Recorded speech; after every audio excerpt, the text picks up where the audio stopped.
Ang misteryosong Well of Hell.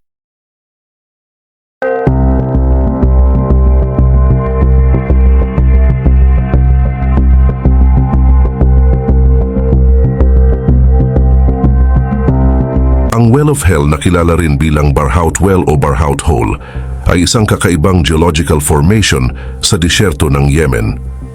Matagal nang tinuring itong misteryoso at mapanganib dahil ang butas na ito ay nagtataglay ng maraming kwento, alamat at siyentipikong tanong na patuloy na binibigyang liwanag ng mga mananaliksik. Kaya naman sa bidyong ito ay tatalakayin natin kung paano ito nabuo, gaano na ito katagal, ang epekto nito sa mga naninirahan sa paligid, at ang lahat ng mahahalagang detalye tungkol sa kamanghamanghang butas na ito. Ano ang Well of Hell?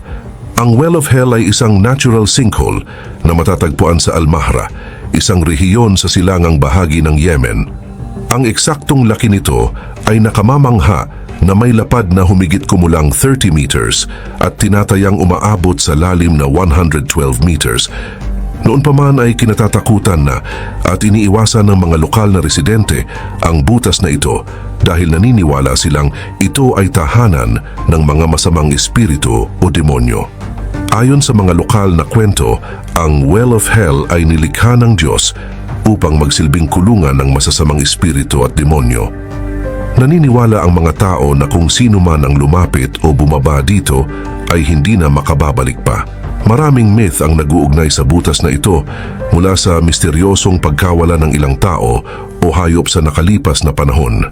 Dahil dito, nabalot ng takot at misteryo ang butas at bihira ang nagtatangkang pag-aralan o lapitan ito. Ang Well of Hell ay isang halimbawa ng sinkhole, isang geological formation na karaniwang nangyayari kapag ang lupa sa ibabaw ay bumigay dahil sa erosion o pagkabulok ng mga bato sa ilalim ng lupa. Sa kaso ng Barhout Well, ang erosion ng limestone o iba pang karstic rocks ang posibleng dahilan ng pagbuo nito. Ang tubig ulan at iba pang anyo ng tubig na dumadaan sa mga bitak ng lupa ay nagdulot ng unti-unting pagkasira ng mga batong ito hanggang sa mag-collapse ang lupa sa ibabaw nito. Bagamat hindi pa natutukoy ang eksaktong panahon ng pagkakabuo ng Well of Hell, ay pinaniniwala ang milyon-milyong taon na ang nakalipas mula nang mabuo ito.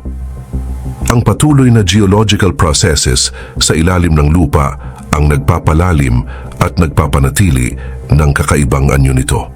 Noong September 2021, isang grupo ng mga eksperto mula sa Oman Cave Exploration Team ang naglakas loob na bumaba sa Well of Hell upang pag-aralan ito.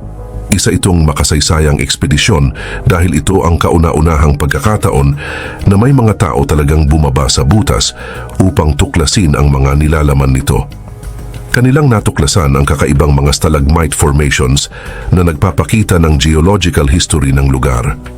Gayon din ang mga tubig na nakulong sa ilalim, subalit walang ebidensya na ito ay lason o may kaugnayan sa mga masasamang espiritu. Isa sa mga ikinakatakot ng mga tao ay ang amoy na nagmumula sa butas. Ayon sa mga eksperto, ang hindi kanais-nais na amoy ay maaring nagmumula sa mga nabubulok na organic materials o sulfur deposits. Bukod pa dyan, nakakita rin sila ng ilang uri ng insekto, ahas, at iba pang maliliit na organismo na kayang mabuhay sa madilim at extreme environment sa ilalim ng lupa. Ang grupo ay gumamit ng advanced climbing equipment at iba pang teknolohiya upang makuha ang eksaktong sukat, komposisyon at topografiya ng butas. Ang Barhout Well ay may malalim na epekto sa mga tao at kalikasan sa paligid nito. Maraming residente ang iniiwasan ng lugar dahil sa mga alamat ng kamalasan at sumpa. Nagsisilbi itong babala sa iba na huwag lapitan ang misteryosong butas. Subalit sa kabila ng takot, ay unti-unti namang dumadami ang mga adventurer at turista na pumupunta rito upang makita ang kakaibang tanawin. Ang butas ay nagsisilbi ding reservoir para sa biodiversity, subalit ang patuloy na paggalugad ay maaaring makaapekto sa likas na yaman nito.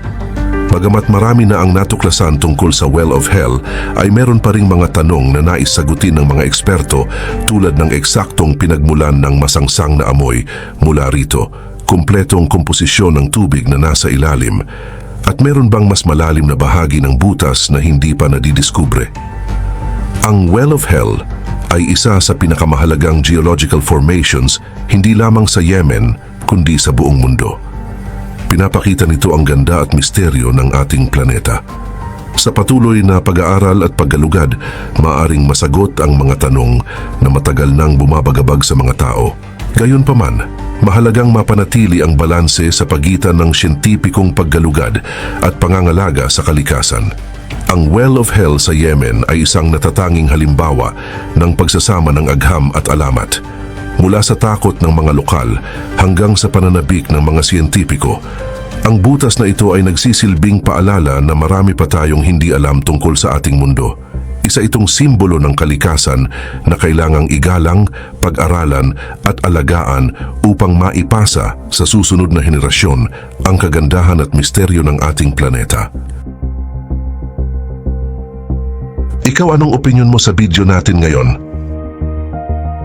Comment down below.